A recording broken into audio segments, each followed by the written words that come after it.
so we can have that recorded, which is cool. So good morning, and welcome to the first of our sessions on TCoffeeAndCode. Hopefully you can all hear me loud and clear. So these sessions are going to be live. They're very much unscripted. We've got general topic areas that we're going to be talking through. We've got a few slides just to kind of help us along the way, just with some of the conversation. Thanks, Thomas. Loud and clear. Yeah, I say I'm going to actually switch my webcam on. Webcams are completely optional. If you want to have them on, then great. If you don't, then that's fine. Obviously, if you do have your webcam on, then please bear in mind that other people are going to be able to see you. And if you're kind of joining in and you're not speaking at the time, then if you do go on, you can just check to make sure you are muted. Everybody's muted by default as you come in. So. Okay, so hopefully, Marco, can you hear me okay? Yes. Okay, super. So I don't think I really need to introduce Marco, but I'm going to anyway. So obviously Marco Cantu is our senior product manager for Delphi and RAD Studio, and he's joining us today to talk through the industry trends. I'm pretty sure most of you know who I am as well by now. Stephen Bourne, I'm the pre-sales director at Embarcadero, and done a few other jobs along the way in the past as well. So Marco, anything else you want to say before we kind of get going? No, just welcome everyone. It's a different type of event, so I'm very much look forward to it and I'll try to join. I mean, I'm scheduled to speak on Friday again, but I'll try to join throughout the week when possible. I think it's an interesting approach, and so let's see if it works, and we're going to repeat it also at other latitudes, but in Europe as well. Mm-hmm. Yeah. So the whole point today is, we are here to share with you and to have a much more interactive format than we can normally do. One of the things we've been missing, I think, as much as you guys, is being able to get out to do the live events where we get that real-time interaction. So, let's say, please feel free to interact with us today as we kind of go through. The chat is definitely the best place to kind of get things going. But if there's something really important and you've got a dying question you want to ask, please feel free to unmute and kind of carry through. If it's appropriate, we'll take it there and then. If not, we might just ask to hold the question and bring it back to some Q&A later on. But please feel free to interact with us as we kind of get going. And a few messages already saying, looking forward to the series, questions about next versions of Delphi and so on. We will get to those, and we've got some questions at the end for Marco as well on the kind of the future. So let's kind of kick straight in. Today we're going to kind of start off by having a look at what's kind of happening around the Windows area. We're then going to have a look at some of the other changes around Windows, have a little bit of a talk about some of the mobile side, some of the things that are going on around the DevOps side of things, and also then the kind of the future of RAD. So hopefully we kind of get the questions, what's happening next, and everything covered in the final part. So let's kick off with the kind of the platform mix. I know I recently did a blog post on this, and of the Windows side of things, it's over 75% market share now of the Windows desktops are Windows 10, which is pretty phenomenal. Windows 7 is kind of taking up the second place, as you can see by the size of the boxes on the right-hand side. Vista is very much a swear word, but I was still quite surprised to see a few XPs still out there and around. So I think very much for us as Windows developers, first and foremost, Windows 10 is the most important play in town, but we still need to have that backward compatibility and that support for 1 in 4 desktops, which is pretty phenomenal actually. 1 in 4 still need to have support for the older parts, which obviously can be a bit of a challenge with some of the new things coming through that are Windows 10 specific. So Marco, did you want to talk a little bit about kind of the approach that we're taking with RAD Studio to work through that and to manage that, and also some of the impact of the kind of the Windows 10 side of things is? Yeah, I mean, what we've been trying to do is it's two different things. One is provide support for the new features in Windows 10, and Microsoft has started actually quite recently to rethink the entire Windows 10 platform, APIs, and so forth. And we'll get to that in a bit. So that is relevant. But on the other hand, there is a lot that is new in Windows 10 that is not even available throughout all of the Windows 10 releases, specifically around high DPI monitor support. Now, Windows 7 got it quite wrong. Windows 10 attempted to fix it and made like a complete mess. And more recently, they have started providing updates to the API in a way that, for example, you can figure out which is the pixel density of an individual screen. I mean, on the screen your Windows is displayed on. In the past, that wasn't available, and that was really makes it very complicated to write an application that could adapt to a different screen dynamically, because not all screens have the same resolutions in many systems. So making this, so what we're trying to do is if the application is running on the latest, we are leveraging these new features. If not, we're kind of gracefully behaving, but not providing the same level of high DPI support. So the idea is that everything will work on Windows 7, but it won't be as smooth and as nice as it is on Windows 10. Now, occasionally we run into some hiccup. I mean, things that do not really work on Windows 7, and we try to work around them, but it is tricky. For example, the thing that's been hitting recently is because a lot of the SSL website have moved to a higher level of security, like TLS 1.2.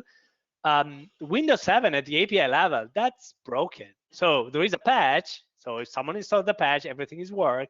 But if someone is using HTTP calls on a Windows 7 machine, the underlying API is not allowing the HTTP call to complete.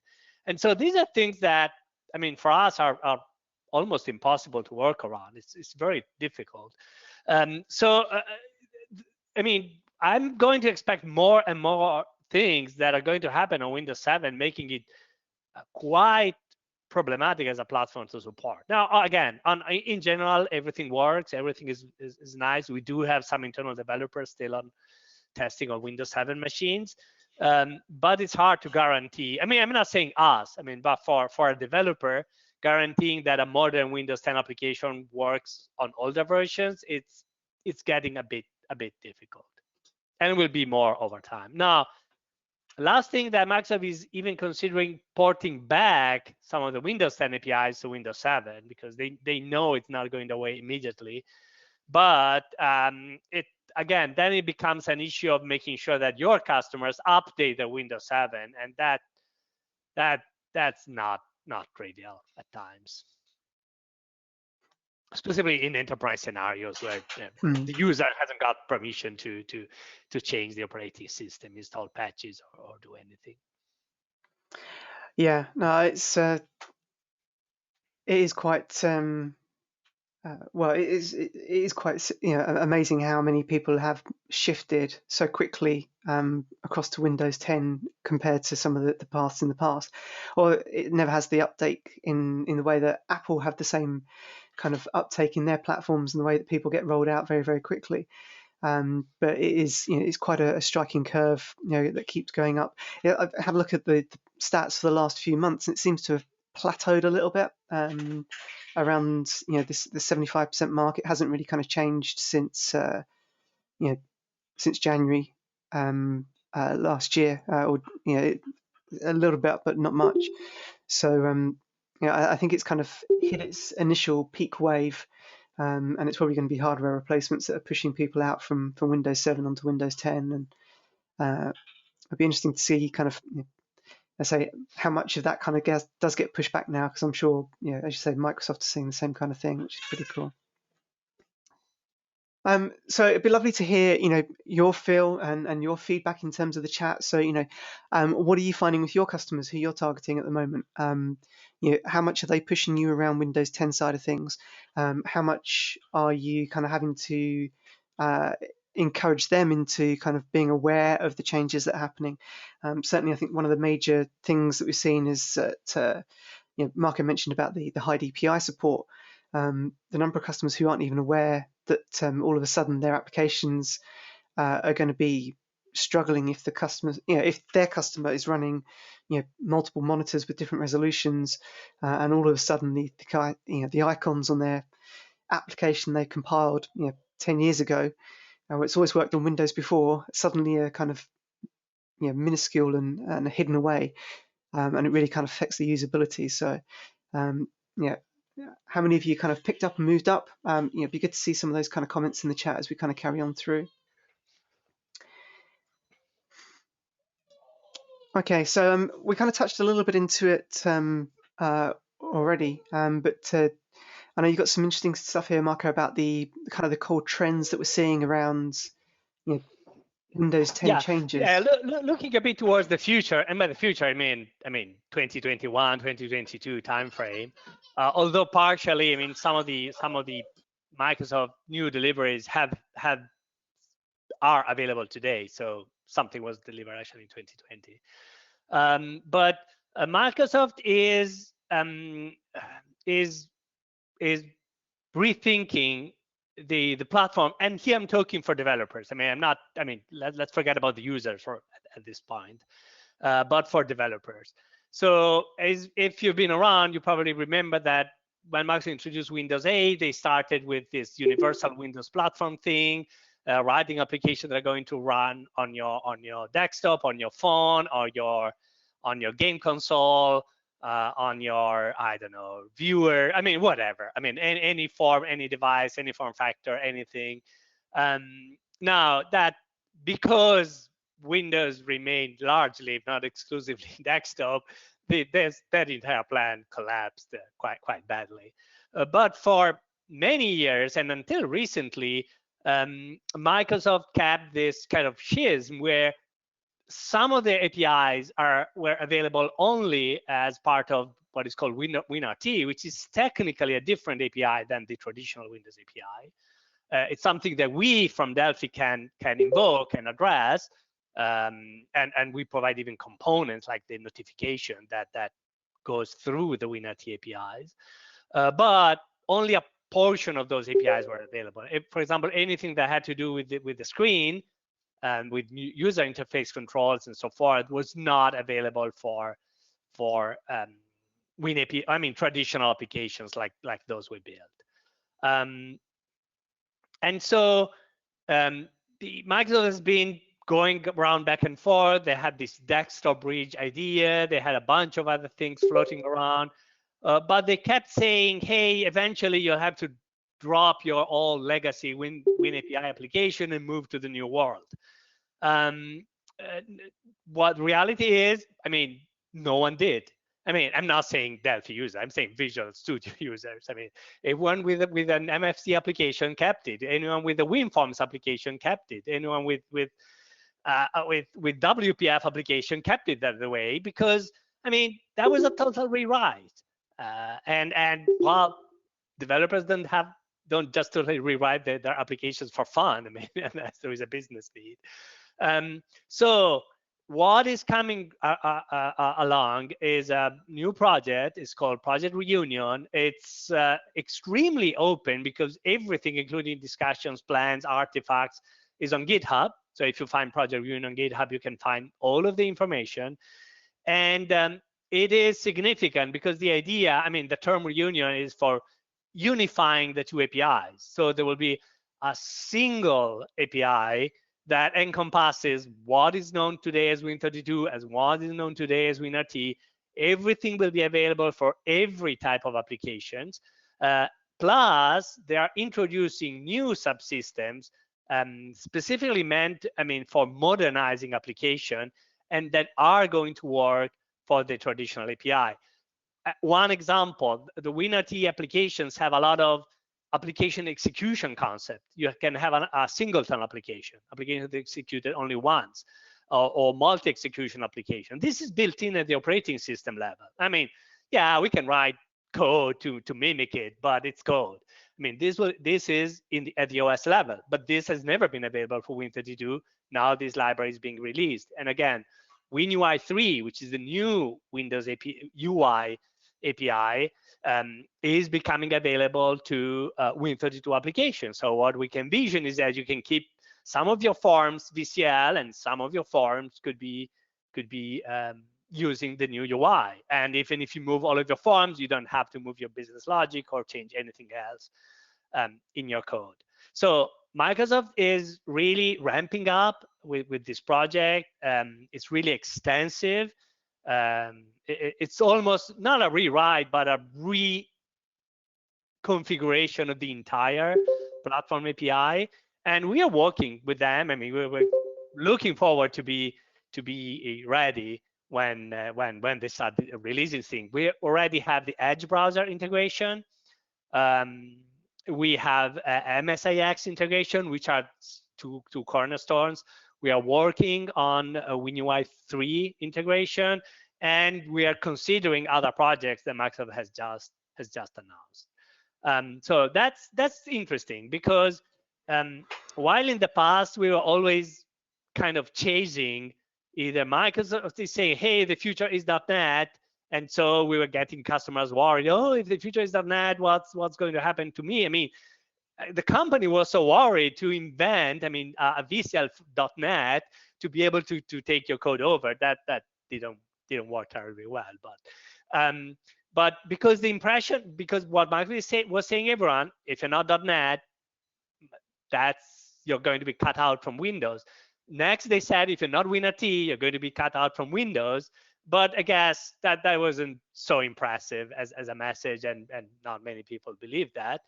Right now, Microsoft is saying, oh, Win32 is the perfect future for Windows. So that's great for us and our technical ecosystem, because that means that for the next 10 years, there's no doubt that our Win32 API applications, Win64 API applications are going to work fine, and be able to use the entire platform and all of the APIs to the max. I mean, that's a big change, because since probably 20 years ago or something, our way, I mean, the Delphi and C++ Builder way of building applications was considered kind of legacy, and not up to date with Microsoft approach. Now we are up to date with Microsoft approach, and notice we didn't change anything. So that's interesting. But again, it's a big change, because we have no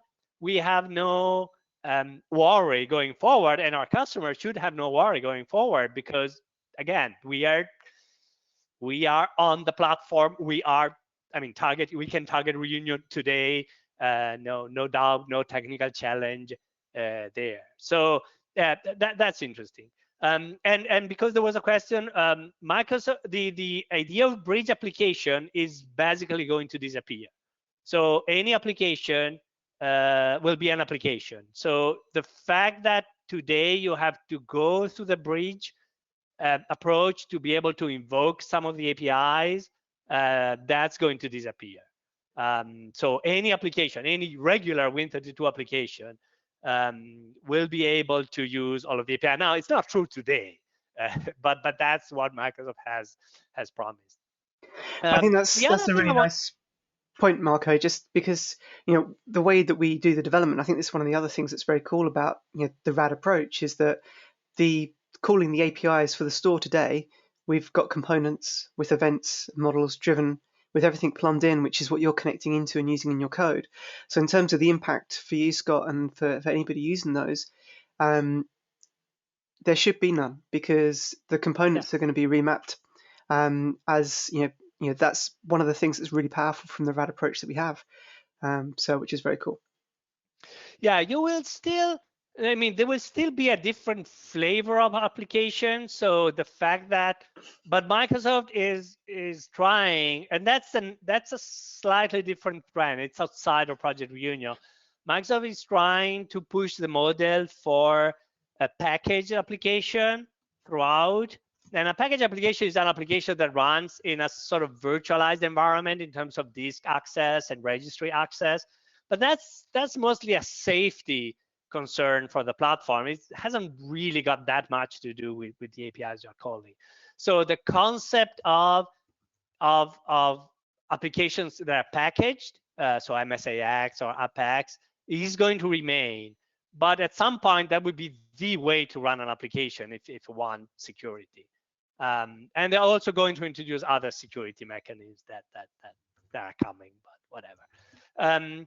So but the difference will be blurred. I mean, there won't really be such the same difference that there was yesterday in terms of UWP bridge, be able to go to the store and so forth. The idea is that there's no issue. Every application can do whatever you want to do, but applications are supposed to play nicely with the new model in terms of virtualization. Now, there's still a lot of things that I'm not convinced, I don't like in the model, but that's for a future discussion.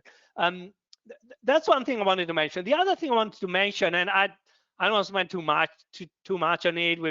I mean, Jim McKeith and others have been driving some interesting discussion around it.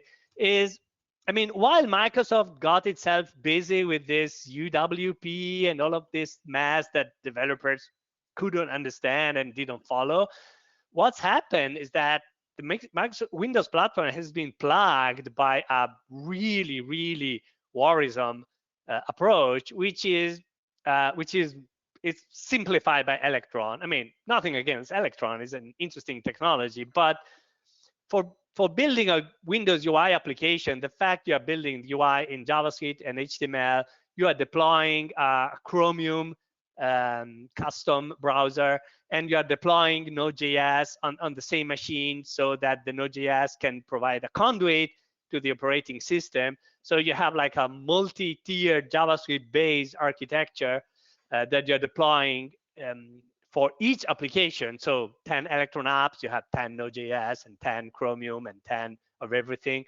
That is a disaster. I mean, the user interface is not Windows. I mean, it's insane. I mean, try any of the Electron apps and do like and move your mouse and you end up selecting portions of the screen because it's HTML. Or, I mean, the UI is not the platform UI. The amount of disk space consumption is insane. I mean, 1 GB for a small utility, it's impressive. Memory consumption is also illogical. I mean, in general, I mean, RAD Studio, even when I load that very large application, is like the 5th or 6th application in terms of memory usage on my machine, and the others are, I mean, the Skype client, the Twitter client, the Slack client. I mean, come on. I mean, it's a little less of a complexity than like a big application loaded in a compiler, but they use more memory. And performance is a disaster. So that's the reality. I mean, and there are business reasons to do it because you can leverage, I mean, knowledge and so forth. So I'm not saying it's a trend.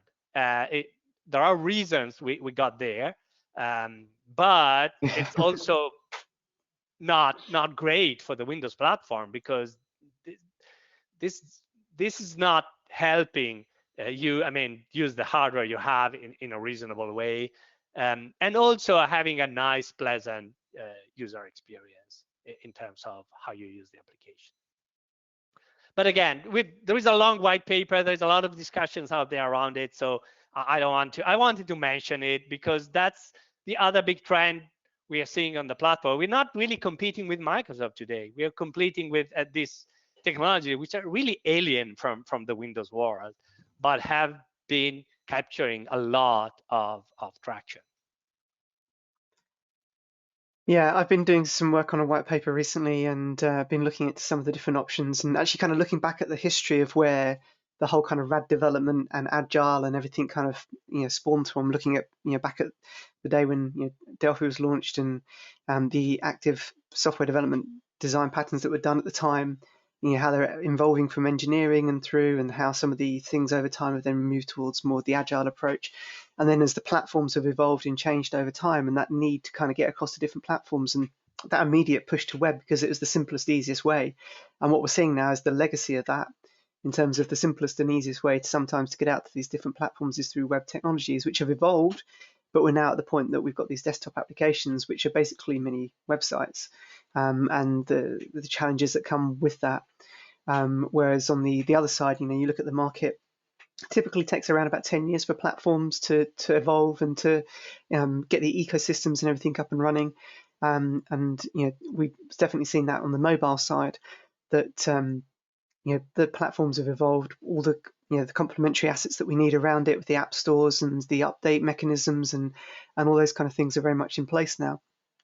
But also in terms of the technology side, I think was it 9 years now that FireMonkey's been out in the market, and has matured a long way from the early versions, and is now providing lightning fast responses across iOS and with Mac. And I know we're going to be touching on some of those bits a little bit later on, but in terms of the Electron space, having the fully native experience versus the web one with the business benefits, I think it puts our team, our developers in a very unique position, that we've got a really important skill set moving forward that will help deal with these kind of Windows 10 trends, but also some of the other market trends. So which I think probably nicely can tails us into the next part here, which is to kind of have a look at the difference between the desktop and mobile world, and kind of what's going on before in we that get there, I space. wanted to answer one of the questions about Okay. Win64,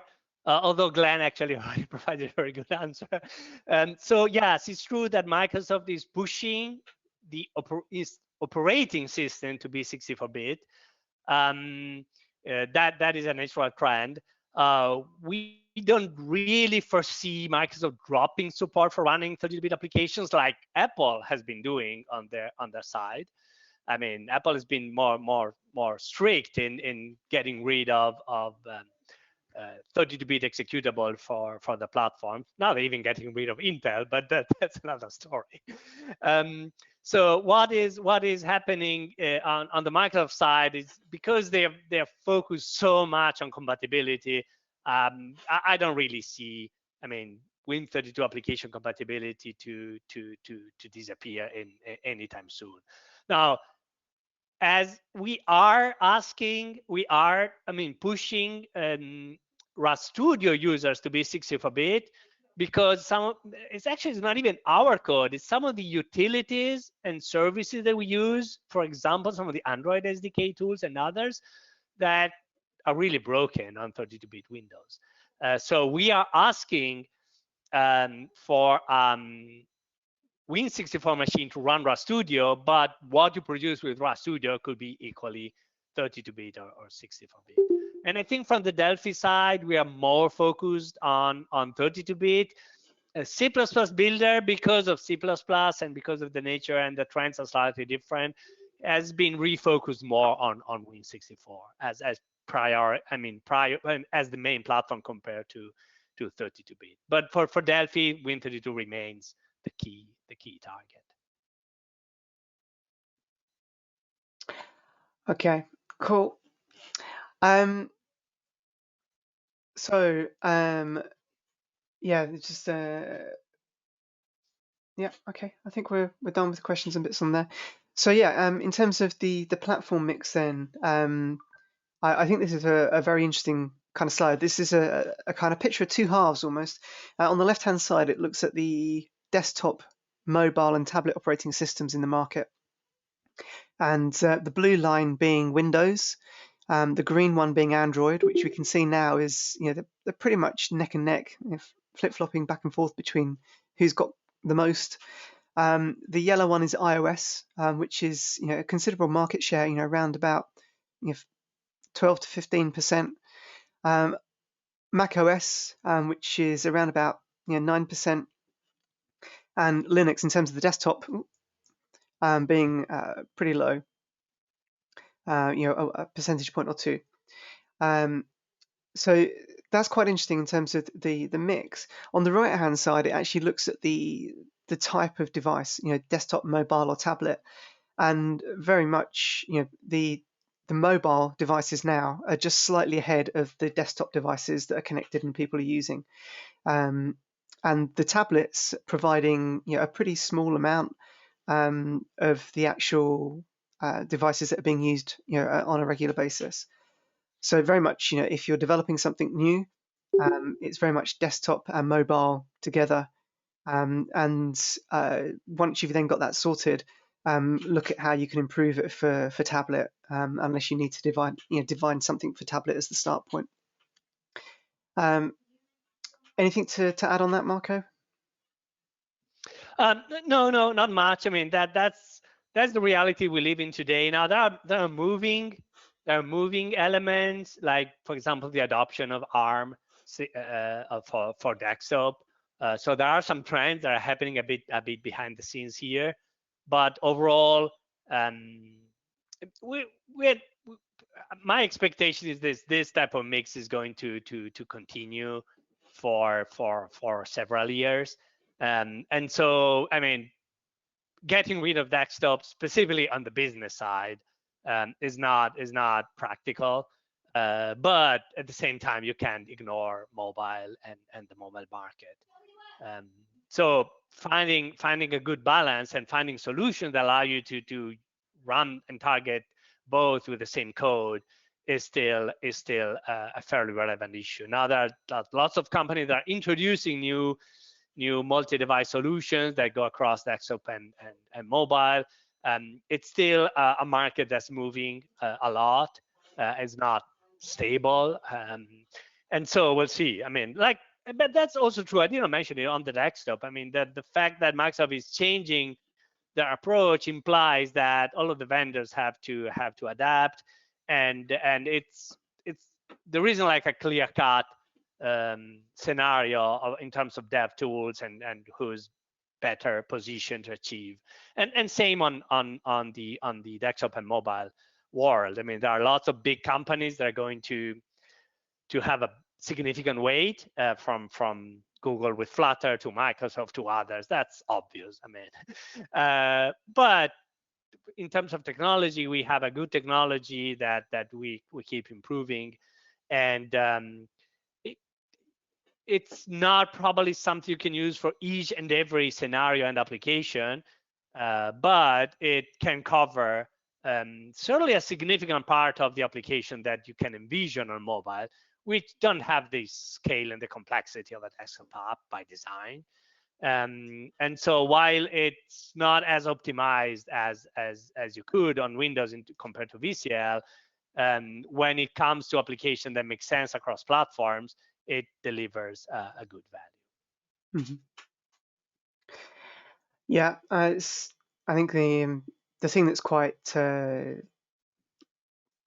pertinent from one customer I was talking to, they had when FireMonkey originally came out, they'd spent ages and ages in their code originally doing model view model in terms of setting up their objects and having their business logic, then having a controller that was then used to interact with the UI. And because they've got that clear separation of the business logic from the actual forms to the back end, they found it very easy to keep their VCL desktop application, which they then done some work already to move into the web, hence why they've done the MVVM. But then also to then move it across onto the Mac and actually get a FireMonkey version of it running up on the Mac with a core amount of functionality very quickly, all from the same common source code, and having that that ability to use the same database layer, the same system APIs in terms of the way that they're presented within Delphi was with the runtime was really, really powerful, and they get across very, very, very quickly, which was pretty cool. Just from having a quick look in the chat here, there's a couple of comments about Win32 to Win64 that were just kind of finishing fall through. Scott saying that he's moved up to Win64 because he's integrating Python for Delphi into his applications, and also TensorFlow library in Python, which is one of the ones he wanted to use. So yeah, hence he moved up to 64, and he said it took him. He's got a huge, massive project, loads of third-party components, and he was able to upgrade within a day to 64-bit, which is pretty cool. And I think one thing we take for granted actually is our 64-bit support getting across. We've just got Windows listed here, but you could almost have Win32 and Win64 listed for some development tools. I remember just when we originally had XE2 launched and the Win64 platform came in, I was doing an event over in Dublin, and there was a guy who actually worked for Microsoft at the event, and he had seen what we'd done and the way we'd managed all the different types and all the other kind of work to support the difference between Win32 and Win64. And he was absolutely blown away. He couldn't believe how easy it was for us to move from 32 to 64-bit Windows. Again, with the way the APIs have been wrapped around and all that other kind of stuff, really providing a very simple way to do it, which is pretty cool. But just going back to what Marco was saying about the approach for mobile and desktop, I definitely echo some of the comments there and say that, if you are looking to add in mobile functionality, look at the specific things that mobile does well and what you can add to your current application using it, and just focus on that to start. You don't have to convert everything across, and it would be absolutely bonkers most times to convert everything across to mobile. Look at the value that you're going to get and just provide those simple supporting applications, and then let your customer market define and drive where they want you to move things to, because by providing the basic bit, you can then quite often get them to help prioritize what they want by doing specific development work into it and then improving your product at the same time, which is pretty cool.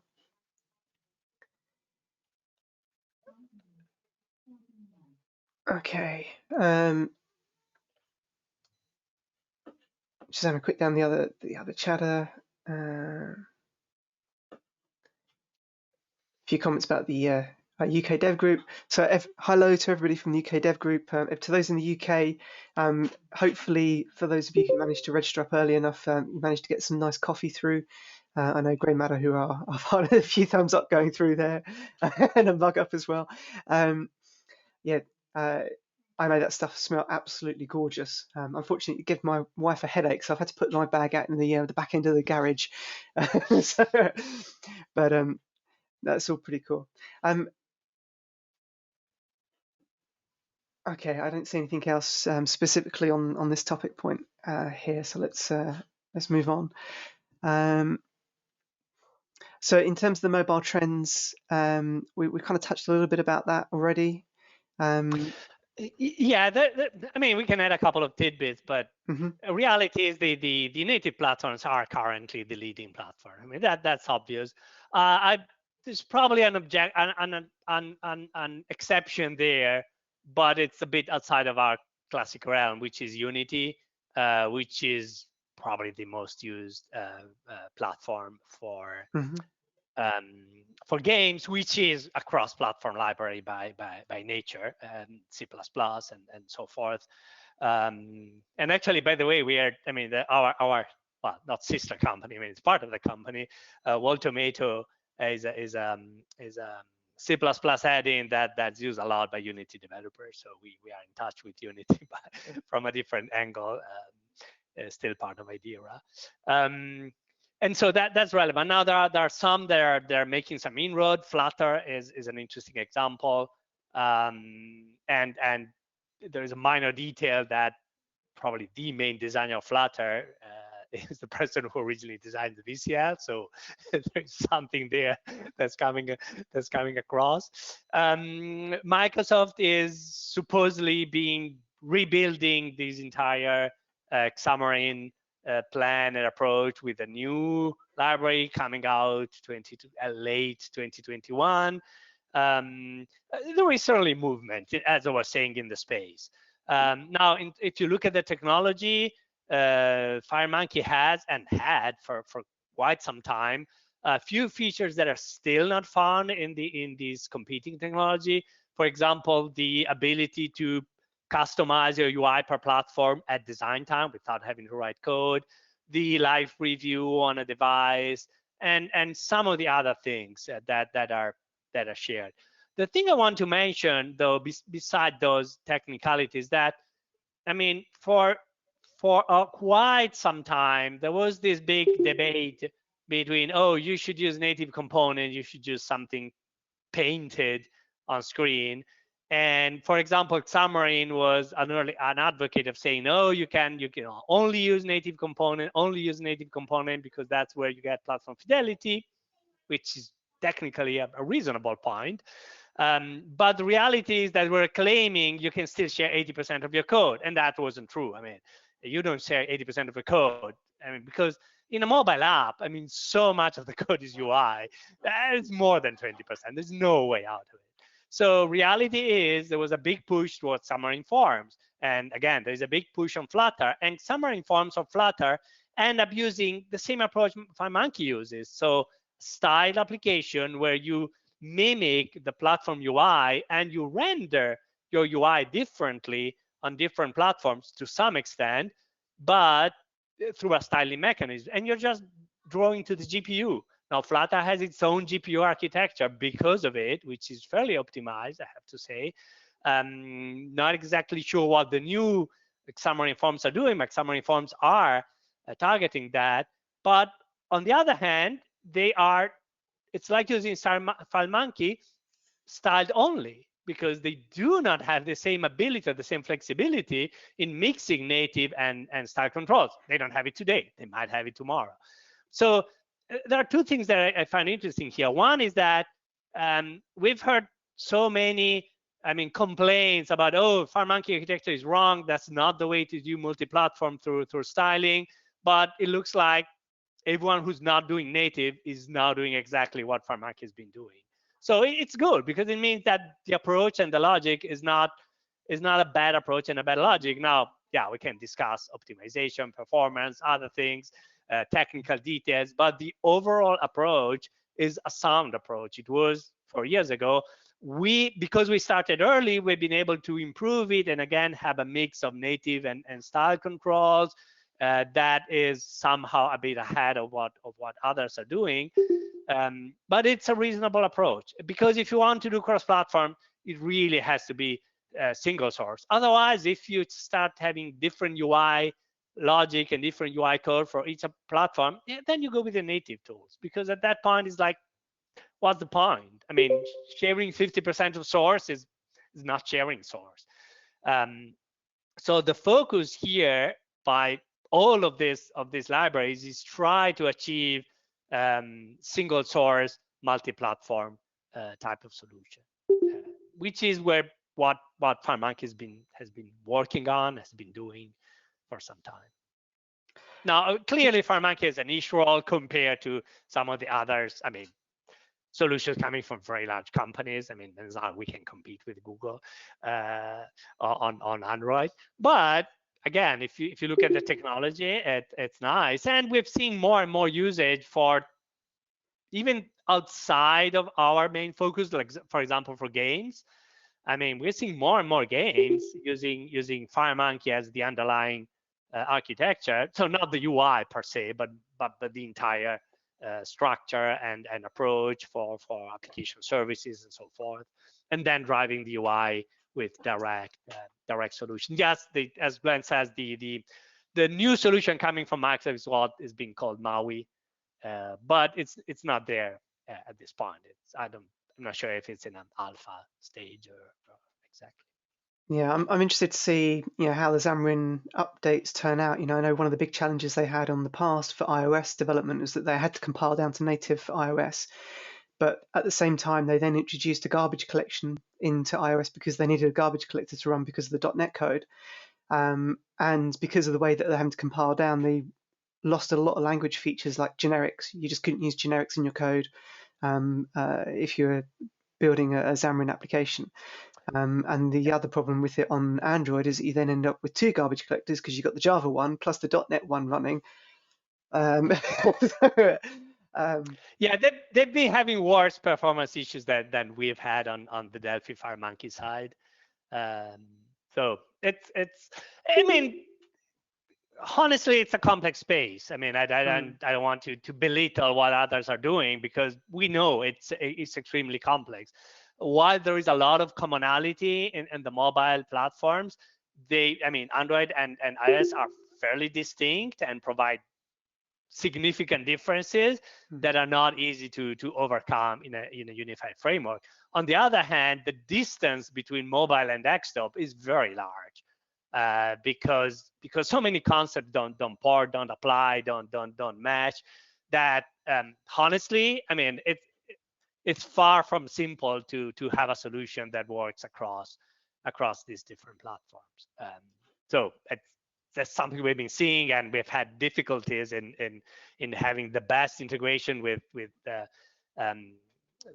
Objective-C on one side, or Swift and Java on the other side. Plus, Android has Java stuff, has the NDK, which is the native kit that we're using, which is not Java, is actually C++. It's, well, I don't know. I mean, the fact if you build a native application, you still need an application object, if you want to call it that. It's not actually called that, but that is Java, because without Java, you cannot have an application. I mean, some of these things are very complicated and complex. Now, the fact that we don't have an extra layer, because it's just compiling to the CPU, is helping a little compared to some other solutions that have like an extra fat layer, a runtime layer in between. Okay, super. I think I'm just having a quick scan down the chat here. If there's anything else, bit of chat about some of the coffee. I'll ask Rob to find out if I can get hold of a bag for you. I'm sure there might be I know they had a first wave that got sent out, so it depends exactly when you got registered. But I'll see if we can find out if there's a bag around. Okay. So I'm just kind of conscious of time. We've got just over 10 minutes before we kind of close out. There was a couple of things that people had kind of messaged around, messaged me before the meeting today. So just kind of really wanted to kind of touch on those to kind of close out. And the final part here really was just the future of RAD Studio. Any news around updates, what's happening, where we're kind of moving for the future, and also there's a couple of questions about how things get prioritized with the great kind of stuff that we've got coming through. How do you pick and choose? Sure. So let me start with the future. I mean, or well, let's say it's the near-term future. I don't want to expand it too much. So we are currently actively working against the roadmap that we last published in, I think, was it October or something like that. So we are targeting 10.4.2 release that is coming. We're at a good level with it.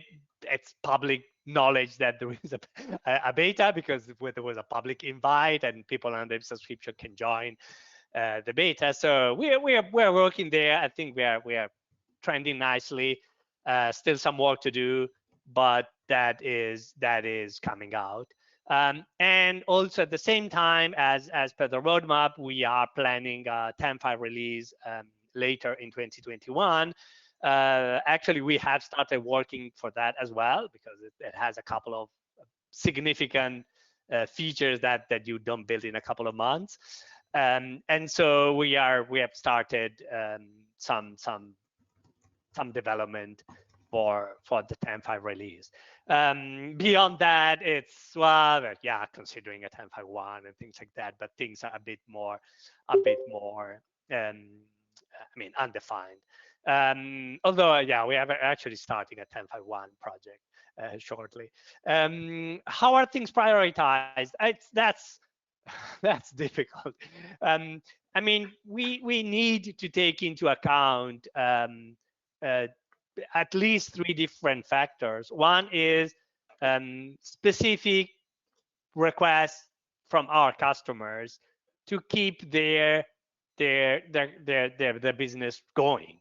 I mean, make sure that when there is a platform update, we support it. Make sure that on Windows we support high DPI monitors. Make sure that you can rebuild an application and it's going to work nicely and properly on the latest operating systems, leveraging operating system features that are relevant, and so forth. Now, of course, we have many customers and not all are on the same page. We give some priority to larger customers. I mean, customers buying a very large number of licenses.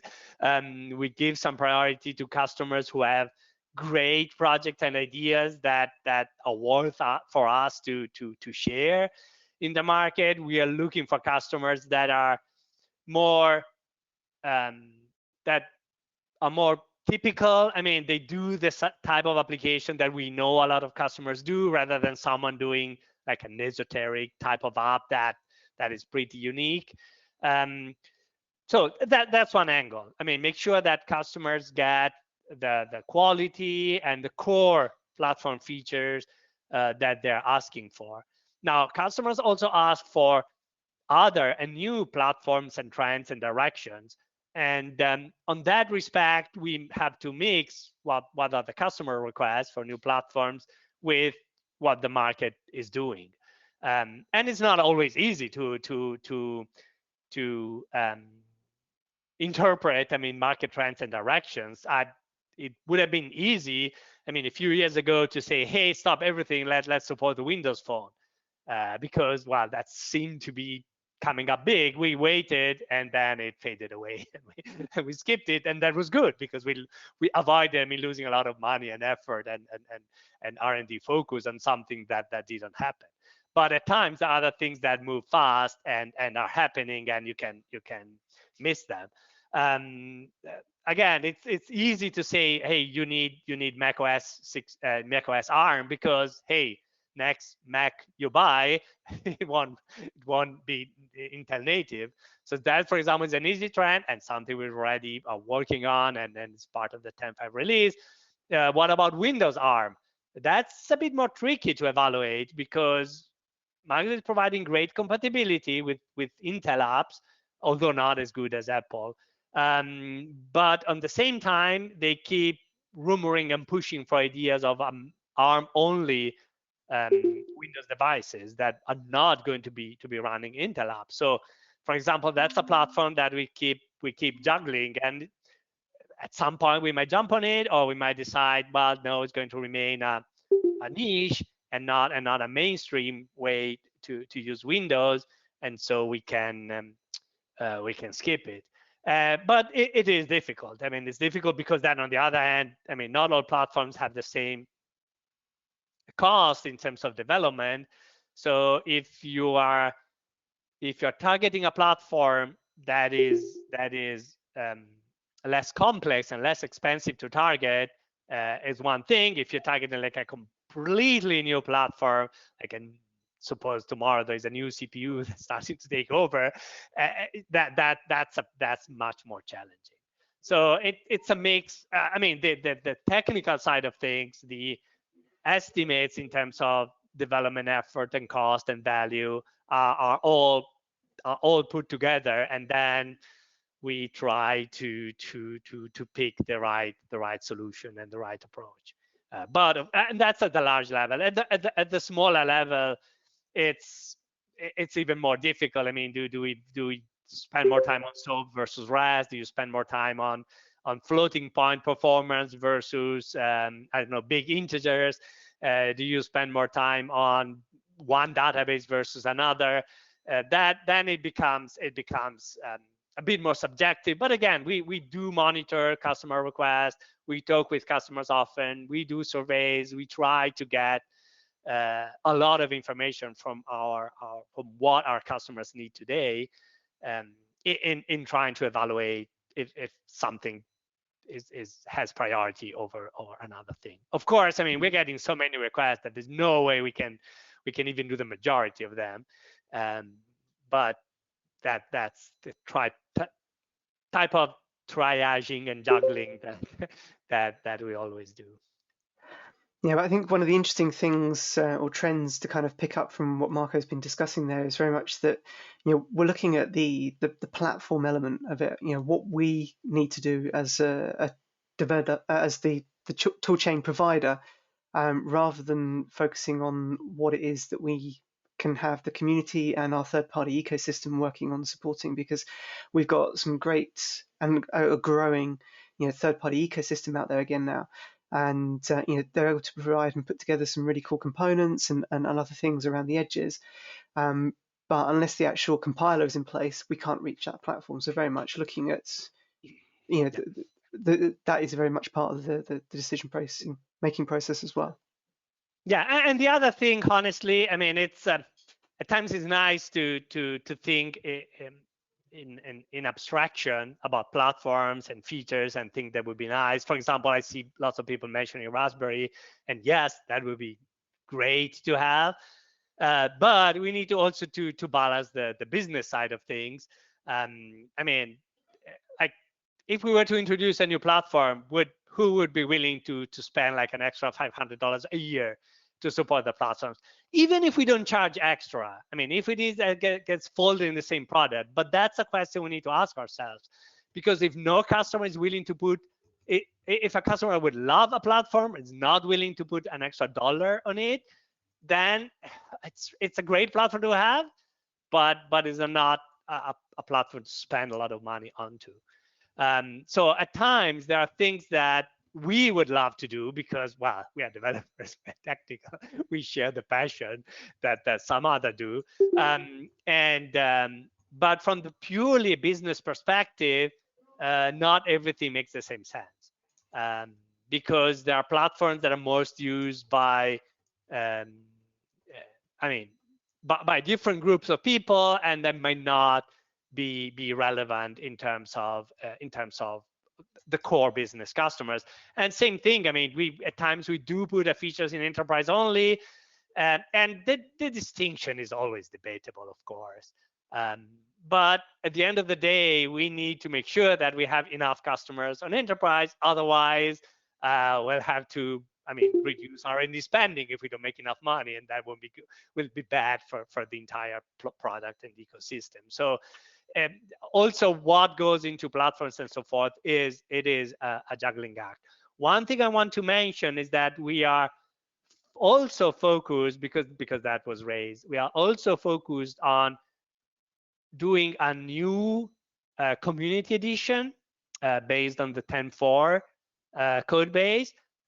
We believe that community edition is fundamental to engage with new customers, to get students interested, to open the product to new people who otherwise won't be looking into it. So community is relevant, but again, we can say, hey, this is a free product, use it any way you wish, because that's great, but well, can end up eroding some of the business, which is not good for the product. Mm-hmm. Okay, we've got a couple of minutes left, literally. One thing I wanted to flag out to everybody was this really nice infographic that was put together. I was going to say earlier this year, I think it was the end of last year now, looking at RAD Studio within kind of the DevOps realm. And I've put the link into the chat. If you want to go there, there's a nice PDF that you can download and print out.